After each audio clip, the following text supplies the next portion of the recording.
dari Allah Subhanahu wa Ta'ala. Perkenalkan, nama saya Eka Suparti, Sarjana Hukum Islam. Saya mengajar di SMP Negeri Budi Makmur HTI, Kecamatan Muara Lakitan, Kabupaten Musirawas. Saya juga tercatat sebagai mahasiswa PPG Angkatan Kedua Universitas Islam Negeri Raden Patah Palembang dengan nomor induk mahasiswa 24104180058. Di sini saya akan menyajikan video pembelajaran dengan tema peradaban Daulah Bani Umayyah di Damaskus. Selamat menyaksikan video yang saya buat. Wassalamualaikum warahmatullahi wabarakatuh. Selamat pagi anak-anak. Pagi Bu. Apa kabarnya hari ini? Alhamdulillah luar biasa. Allahu Akbar. Oh, ada ekspresinya ya. Ulangi, apa kabarnya hari ini? Alhamdulillah luar biasa. Allahu Akbar. Baik, sebelum kita memulai pembelajaran, mari kita sama-sama membaca doa kepada ketua kelasnya. Silakan memimpin doa belajar. Mari teman-teman, sebelum mulai pembelajaran hari ini, mari kita berdoa. Berdoa mulai. Bismillahirrahmanirrahim. Warzuqni fahma Rabbi sholli sadri wa yassir li amri wahlul 'uqdatam min lisani yafqahul qawli. Amin. Semoga kita mendapatkan berkah pada hari ini. Untuk menanamkan sifat nasionalisme kita kepada negara kita, mari kita menyanyikan lagu nasional bersama-sama. Silakan berdiri. Kita menyanyikan lagu nasional Bangsa Pancasila.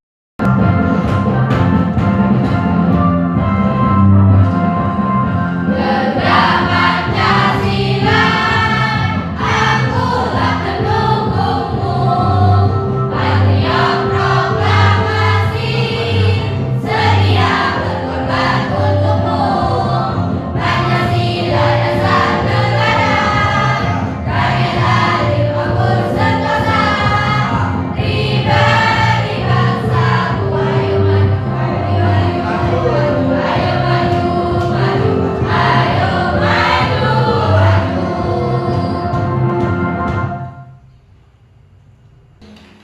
Selanjutnya Ibu akan mengabsen daftar hadirnya pada hari ini. Aura Linsi ada? Aula siapa nih? Aulia Afiza. Ada 3 Aulia. Ceisya, Desi, Devita, Dimas, Dwi Hadiri, Rita Alim, Muhammad Khairul Azam, Nada Rifki, Nadine, Rifki Dwi, Hadir Bu. Sugiyarto, Sirajul Munir, Siva, Serlin, Siva Oliviana. Ada yang tidak hadir? Ada 2 orang ya. Siapa? Suci sama Suci sama Amen. Apa tidak hadir? Demam. Demam. Ini musim hujan ya? Iya. Oh, makanya kalau musim hujan nggak usah hujan-hujanan. Baik. Pada lebih semangat, kita coba tepuk bersyukur. Ya, kita mulai. Tepuk bersyukur. Hari ini, hidup ini, mulut ini, tangan ini, mengucap alhamdulillah. Adapun tujuan pembelajaran pada materi hari ini yaitu pertama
sama dengan sistem kerajaan.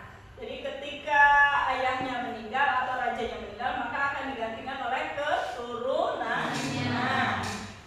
Kemudian kebijakan ekonomi. Di sini ada pengembangan sistem pajak. Kemudian perluasan perdagangan internasional. Nah, di sini Bani Umayyah ikut melaksanakan perdagangan nasional dengan melalui jalur perairan, ya, dengan kapal sampai ke Spanyol, Maroko. Nah, di sini ya melalui selat apa ini? Samudra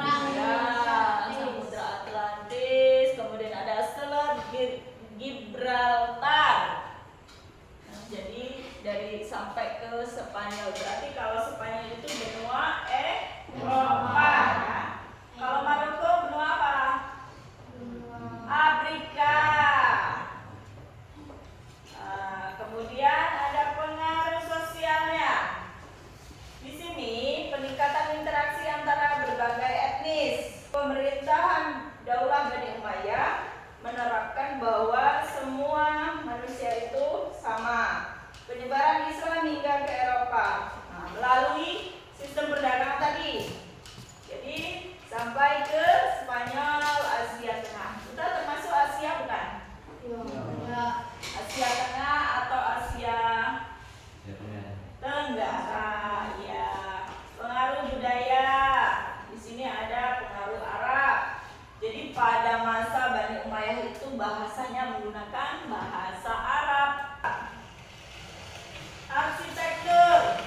Nah, di sini arsitekturnya. Inilah bentuk atau gambaran bagaimana Daulah Bani Umayyah menciptakan arsitektur berbentuk apa ini?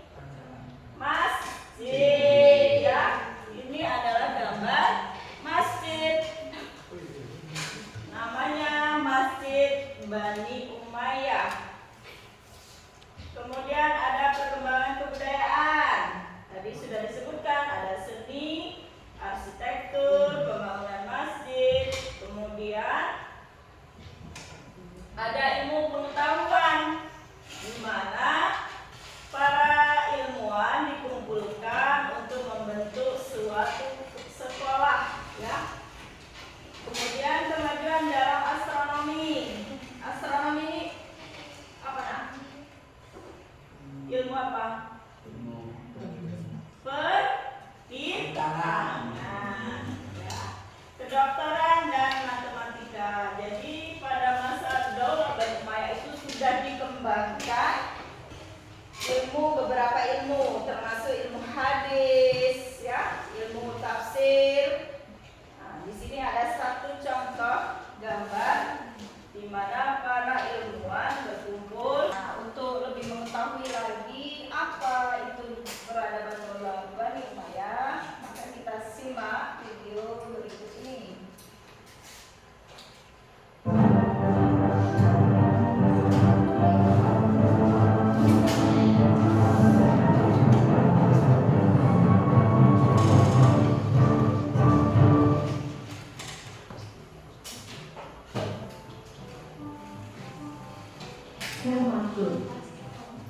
Tak hanya dikenal sejarah sebagai kota yang dermawan karena kemakmurannya, namun juga pemurah karena sifatnya.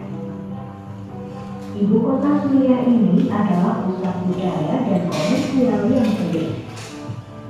Para sejarawan memperkirakan kota ini dibangun pada masa prasejarah, dan kota tua ini terus berkembang tak lekang oleh waktu.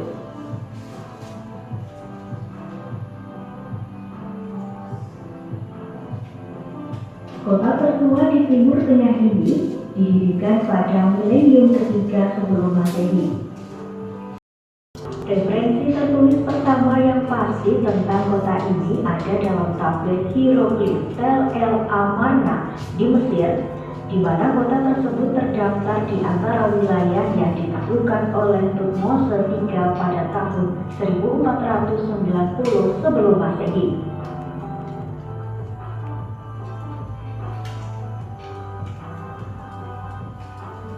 Pada milenium pertama sebelum Masehi, Damaskus menjadi ibu kota kerajaan Aram yang sejarahnya diketahui melalui referensi Alkitab dan catatan Asyur. Jejak material penting dari lempengan batu yang menggambarkan sphinx bersayap ditemukan selama penggalian di Masjid Agung. Pada abad-abad berikutnya sebelum Masehi, Damaskus jatuh seperti ibu kota lainnya ke tangan penakluk asing, yaitu ke Asyur pada abad ke-8, Babilonia pada abad ke-7, Persia pada abad ke-6, Yunani pada abad ke-4, dan Romawi pada abad ke-1.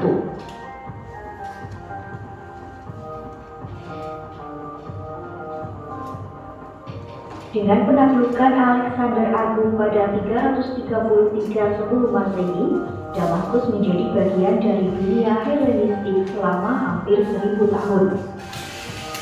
Permukiman Aram hidup berdampingan dengan pemukiman Yunani baru yang mengikuti rencana Hippodamian atau ortogonal. Penggabungan Sampai di sini ada yang mau ditanyakan nggak, Nak? Sekarang Ibu akan bagi kelompok. Ada 4 kelompok atau 3 kelompok? 3 ya. Ada 3 kelompok. Yang pertama, kelompok pertama itu membahas tentang latar belakang berdirinya Daulah Bani Umayyah, di mana ada 3 rumusan masalah, yaitu bagaimana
terlebih dahulu maju presentasikan hasil diskusinya.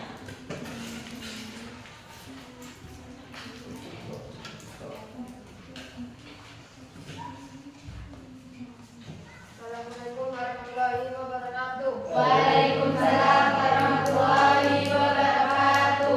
Kami dari kelompok 1 ingin mempresentasikan hasil kerja kelompok kami.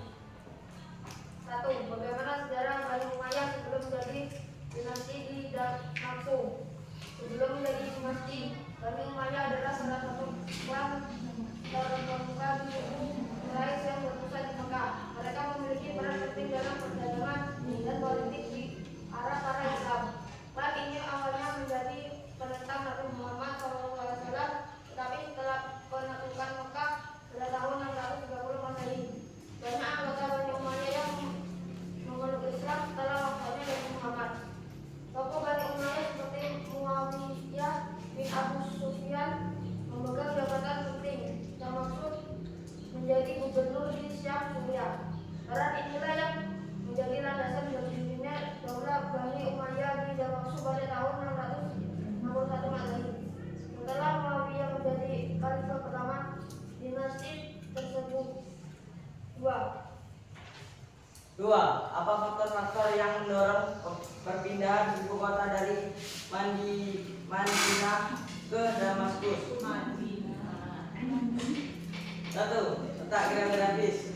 Damaskus berada di posisi strategis di jalur perdagangan internasional dan dekat dengan pusat kekuasaan di wilayah Syam. 2. Stabilitas politik.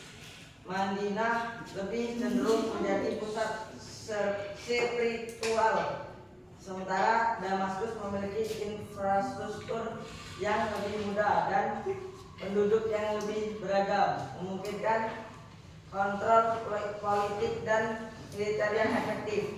2. Kebutuhan administrasi. Sebagai pusat kehalifaan yang semakin luas, Damaskus lebih cocok untuk mengelola pemerintahan dan berhubungan dengan wilayah yang jauh seperti Mesir, Persia, dan Madiun. 4. Kedekatan Umayyah dengan wilayah Syam. Sebagai gubernur Syam sebelumnya, Muawiyah memiliki dukungan kuat di wilayah ini, sehingga dan ibu kota Damaskus memberikan stabilitas bagi pemerintahan barunya.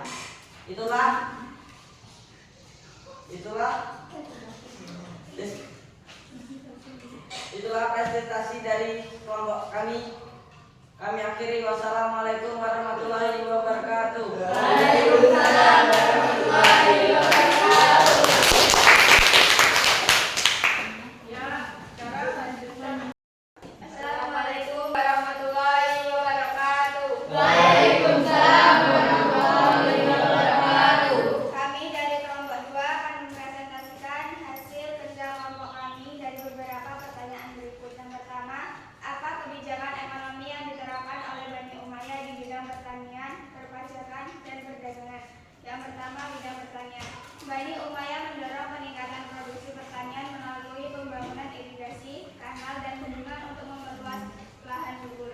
Yang kedua, Khalifah memberikan insentif berupa keringanan pajak hasil meningkatkan hasil panennya. Yang ketiga, lahan-lahan baru yang ditaklukkan diorganisasi menjadi tanah negara yang disewakan kepada petani baik muslim maupun muslim. Pada bidang pajak, 1. Diterapkan sistem pajak jizyah atau pajak berkepala bagi non-muslim dan kharaj, pajak atas tanah pertanian yang menjadi salah satu sumber pendapatan utama negara. 2. Pajak zakat diwajibkan bagi umat Islam dan digunakan untuk kesejahteraan masyarakat, termasuk pembangunan infrastruktur. 3. Bidang perdagangan. Perdagangan internasional berkembang pesat dengan kontrol atas jalur perdagangan utama seperti jalur dan rute laut ke India dan China. Mata uang Islam pertama yaitu dinar emas dan dirham perak diperkenalkan untuk memulai transaksi dan meningkatkan stabilitas ekonomi. Dipertahankan perdagangan melalui keamanan jalur perdagangan dan penghapusan hambatan perdagangan atau wilayah terkuat. 2. Bagaimana kebijakan ekonomi tersebut mempengaruhi kesejahteraan masyarakat dan perkembangan kota-kota besar pada masa itu. Peningkatan kesejahteraan, kebijakan irigasi dan peningkatan hasil pertanian mendukung ketersediaan pangan yang mengurangi risiko kelaparan dan meningkatkan stabilitas sosial. Pengaruh budaya dan infrastruktur. Bani Umayyah memperkenalkan gaya pemerintahan yang terinspirasi oleh tradisi Romawi dan Persia, termasuk dalam bidang